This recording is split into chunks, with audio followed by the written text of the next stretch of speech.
Hello guys and welcome back to the channel, where today guys I'll be showing you how to view recent changes to your sheet using highlight changes function.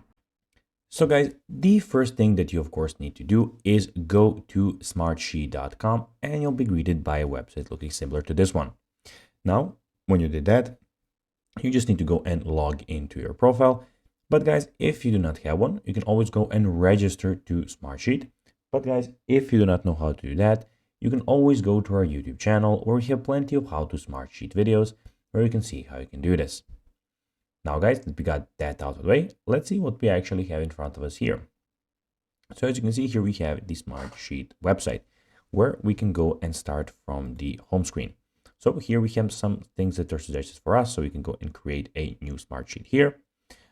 Here we have our notifications, which I at the moment don't have any, but be sure when you have some, they will appear here. Here you have your folders, so you can browse here from your work apps, sheets, workspace, and deleted items. Here guys, you have the recently opened, and here you have your favorites. And guys, here you have, as you can see, just a second, it's loading. So you have your name. So just one thing guys, all the information that I am entering here is basically fake because for the sake of this video. So here you can search for work apps, share with you, recently updated.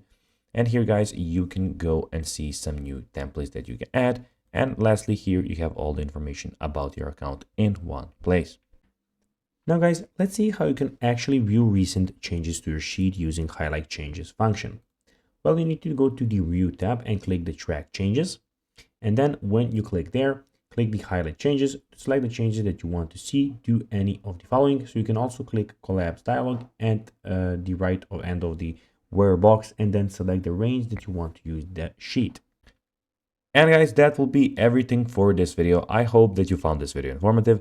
If you did guys, don't forget to like this video, share it, subscribe to the channel, put the notifications on, and guys, as always, I'll be seeing you in the next video.